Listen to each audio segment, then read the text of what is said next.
Trump ने एक और तोहफा भारत को दे दिया है। आप कल से सुन रहे होंगे कि जो 25% का टैक्स हमारे ऊपर लगाया गया था, उसको 25 और बढ़ा दिया गया है, यानी 50% हमारे ऊपर टैक्स लगा दिया गया है। ये क्या होता है? इससे क्या चीजें महंगी होंगी, क्या चीजें सस्ती होंगी, इंडिया पर क्या इंपैक्ट पड़ेगा, यूएसए पर क्या इंपैक्ट पड़ेगा, इसके बदले में इंडिया ने क्या कुछ कहा है और क्या कुछ आगे करना चाहिए, ये सारी चीजें आज के सेशन में हम जानने वाले हैं। शुरू करते हैं। आज का बेहद जरूरी सेशन है आपके जियोपॉलिटिक्स के लिए भी, एज वेल एज आपके प्रीलिम्स मेंस इंटरव्यू, तीनों ही स्टेजेस के लिए बड़ा जरूरी एग्जाम है, जरूरी टॉपिक है। शुरू करते हैं। एक बार मुझे एज यूजुअल बता दीजिए if I am clearly Audible and visible. क्या आपको मेरी आवाज सुनाई दे रही है? क्या मैं दिखाई दे रही हूँ clearly? If yes, thank you so much. चलिए तो शुरू करते हैं बिना किसी देरी के। पहले मैं आपको हाईलाइट बताना चाहूंगी, अपडेट देना चाहूंगी कि यहाँ पर जो है, यहाँ पर 50% टैक्स जो है ये लगा दिया है। पहले, इससे पहले जो 25% टैक्स लगाया था वो ऑलरेडी शुरू हो गया है। अब 25 और, यानी टोटल मिला के 50% टैक्स लगा दिया है, जिसके 2 हफ्ते का समय दिया है ट्रंप साहब ने कि 2 हफ्ते तुम्हें नेगोशिएशन का समय देते हैं, अगर करना है तो कर लो, वरना ये 50% भी लागू हो जाएगा। इसी की वजह से कल से ही ये न्यूज काफी ज्यादा सुर्खियां बटोर रही है, काफी ज्यादा न्यूज में है, चर्चा में है, जहां पर सब लोग इसको कवर कर रहे हैं कि 21 डेज का जो है यहाँ पर एक नेगोशिएशन पीरियड दिया गया है। क्या महंगा होगा, क्या सस्ता होगा, सिर्फ इंडिया पर ही क्यों लगाया है? हम रशिया से तेल ले रहे हैं, रशिया से हम तेल का जो अपना इंपोर्ट है वो रोक नहीं रहे हैं। इस चीज की वजह से जो है ये टैक्स लगाया गया है। जब 25% का टैक्स लगाया था तब भी यही कारण दिया गया था और हमें थ्रेटन भी किया गया था कि हम अपने तेल का इंपोर्ट रशिया से रोक ले, बट हमने वो नहीं किया। इसीलिए ये टैक्स और ज्यादा लगाया गया है, ऐसा ट्रंप ने रीजन दिया है। चाइना भी तेल ले रहा है रशिया से, बट चाइना पर कोई भी टैक्स नहीं बढ़ाया गया है। ये भी हाइलाइट्स कल से ही न्यूज में काफी ज्यादा हमें देखने को मिल रही हैं। तो ये है न्यूज, ये है इसका कारण। और ये एक और बात कि चाइना पर कोई भी टैक्स नहीं लगाया है, ये बात मैं बार बार इसलिए दोहरा रही हूं क्योंकि मैं आपको एक ग्राफ दिखाना चाहती हूं यहां पर, जिससे आपको क्लैरिटी मिलेगी। ये ग्राफ देखिएगा। यहां पर आपको जो है ब्लू कलर में इंडिया दिखेगा और ये जो हरे रंग में है ये चाइना है। ये वो वाली कंट्रीज हैं जो रशिया का ऑयल इंपोर्ट करते हैं। 2021 में चाइना इतना इंपोर्ट करता था, 2022 में उसने इतना किया, 2023 में ये नंबर देखिए, ये ग्राफ देखिए कितना ज्यादा इंपोर्ट करना शुरू कर दिया, और 2024 में भी ये बहुत ज्यादा इंपोर्ट चाइना ने करना शुरू कर दिया। इंडिया ने भी डेफिनेटली बहुत ज्यादा एक्सपैंड किया है। 2021 में हम काफी कम तेल खरीदते थे रशिया से, 2022 में हमने एक्सपैंड किया, 2023 में और ज्यादा खरीदने लगे, और 2024 में तो हमने बहुत ही ज्यादा यहाँ पर तेल खरीदा है रशिया से।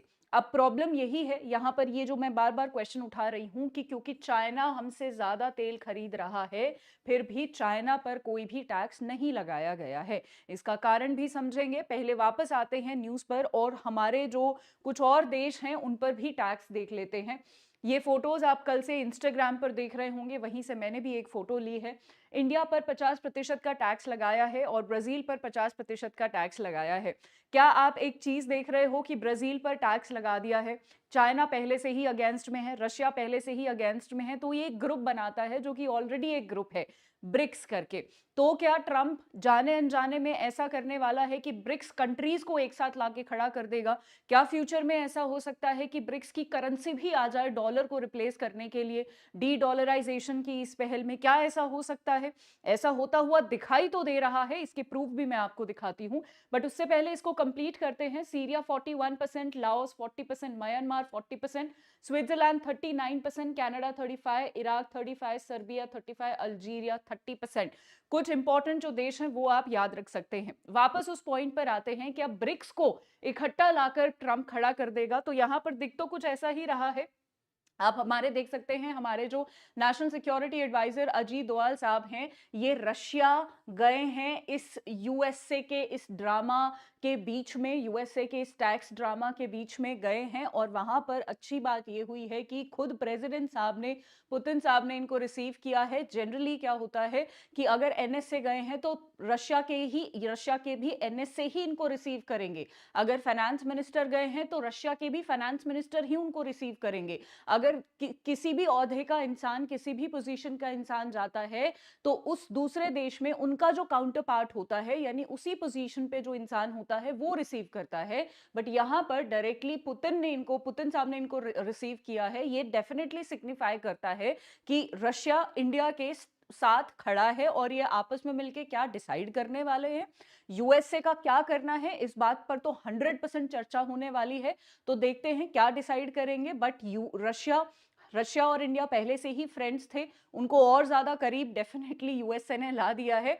सिर्फ इतना ही नहीं, बहुत ज्यादा न्यूज में एक और चीज चल रही है कल से कि हमारे पीएम जो है, हो सकता है कि चाइना भी जाए। 7 साल बाद ऐसा होने वाला है कि हमारे पीएम चाइना जाए। एससीओ का समिट होने वाला है अगस्त एंड में, तो there are possibilities, high possibilities हैं इस बार कि हमारे पीएम चाइना जाने वाले हैं। तो ये अपने आप में एक बहुत बड़ी न्यूज है और हो सकता है कि ये सारी चीजें यूएसए की वजह से हो रही हो। सिर्फ इतना ही नहीं, एक न्यूज शायद आपने नहीं सुनी होगी, चाइना में भी एक मिनिस्टर हैं जो जिनपिंग के जस्ट बाद आते हैं, सेकंड पोजीशन पर आते हैं, वो भी इंडिया में जो है आ रहे हैं। तो कहीं ना कहीं ये सारे लोग इकट्ठे हो रहे हैं। मैंने जिस एक ग्रुप का नाम लिया, वो ग्रुप का सिग्निफिकेंस यहाँ पर बहुत ज्यादा बढ़ता हुआ दिखाई दे रहा है और अच्छा भी है। यहाँ पर आपको क्लियरली देखने को मिलेगा ब्राजील पे भी 50% लगाया है, हमारे ऊपर भी। तो वो एक एक कनेक्शन हम ऑलरेडी बिल्ड कर चुके हैं ब्राजील के साथ। फिर यहाँ पर रशिया से तो हमारे एमएसए गए ही हैं वहां पर मिलने, और रशिया के साथ हमारे वैसे भी हमेशा से अच्छे रिलेशन है। आई फॉर इंडिया तो है ही, उसके बाद चाइना, ये बहुत ही ज्यादा शॉकिंग हो जाएगा अगर यूएसए की वजह से इंडिया और चाइना आपस में बात करने लगे, हम एक दूसरे के देश में विजिट करने लगे, प्लान्स बनाने लगे, अग्रीमेंट्स बनाने लगे। तो ये अपने आप में एक बहुत ही ज्यादा शॉकिंग चीज हो जाएगी। खैर, अफ्रीका तो एक न्यूट्रल सा देश है, वो तो ना किसी का दुश्मन है ना किसी का, मतलब सबका ही दोस्त है, तो वो एक न्यूट्रल स्टेट है।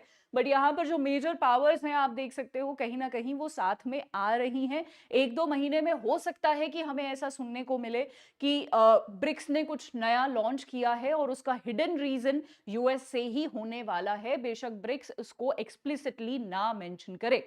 अब बात करते हैं कि क्या भारत सरकार ने कुछ अपोज किया है। देखिए, जब 25% का टैक्स लगा था, तब भारत सरकार ने उसको अपोज किया था अपनी एक ऑफिशियल स्टेटमेंट के थ्रू।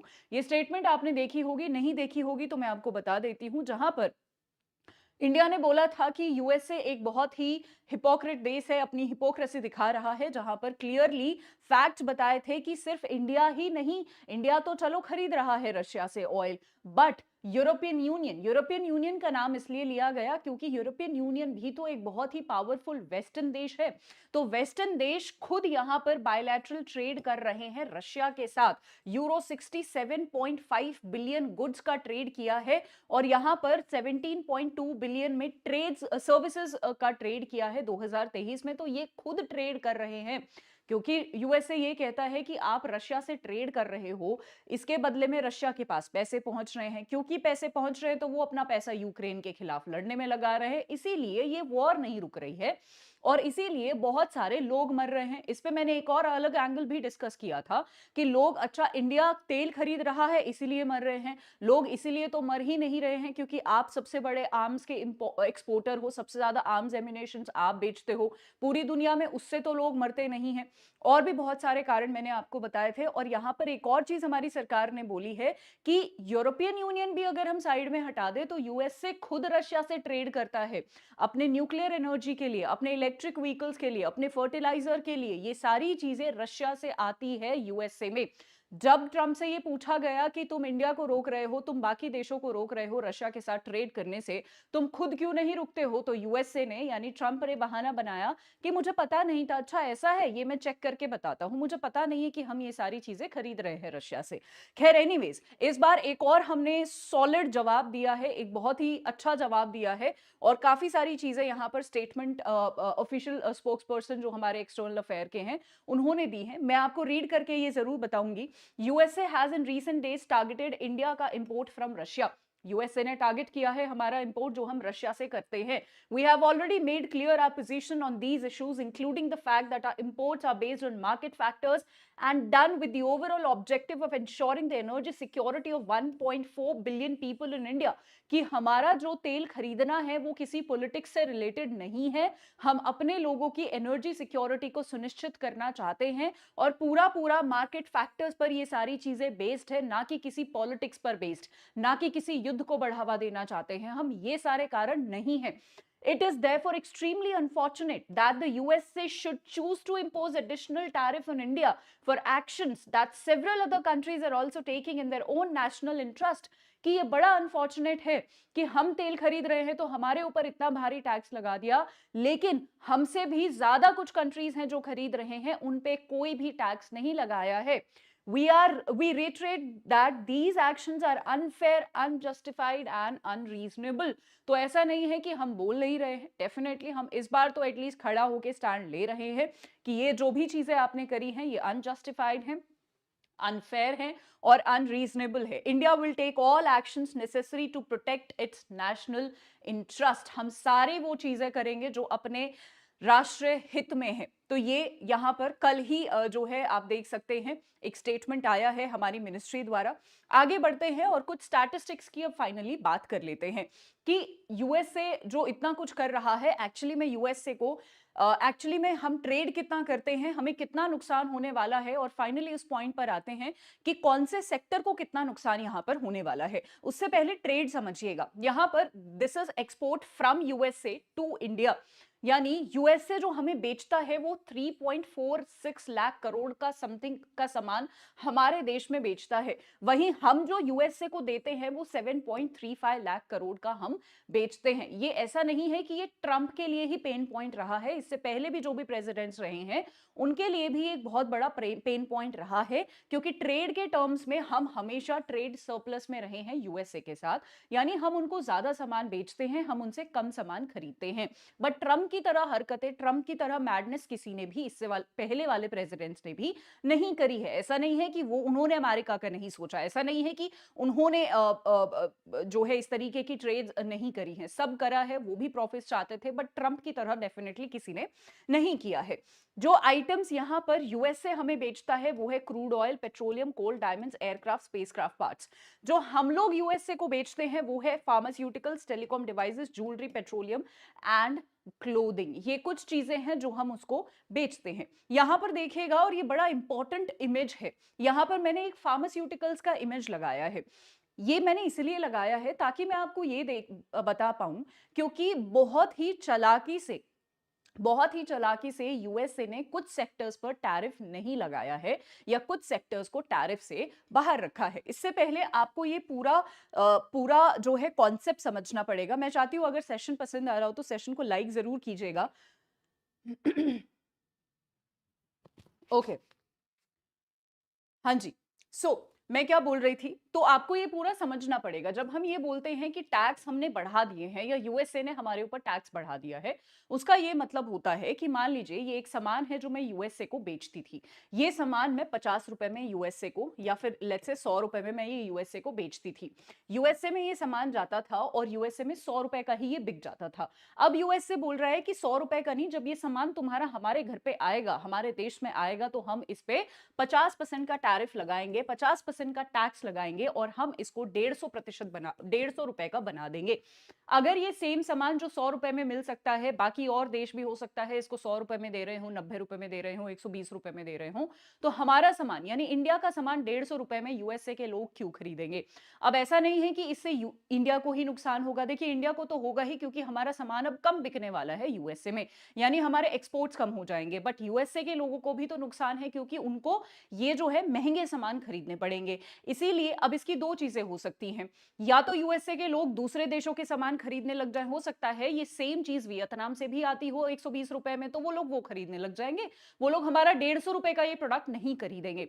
या फिर ऐसा हो सकता है कि कुछ ऐसे प्रोडक्ट्स हो जो सिर्फ इंडिया से आते हो, तो यूएसए के लोगों को, बेचारों को, पता नहीं बेचारा बोलना चाहिए या नहीं, बट यूएसए के लोगों को 100 रुपए का सामान जो है वो 150 रुपए में खरीदना पड़ेगा। ठीक है, तो उनके लिए भी महंगाई बढ़ेगी, हमारा एक्सपोर्ट कम हो जाएगा, दोनों ही तरफ सिचुएशन अच्छी तो नहीं है।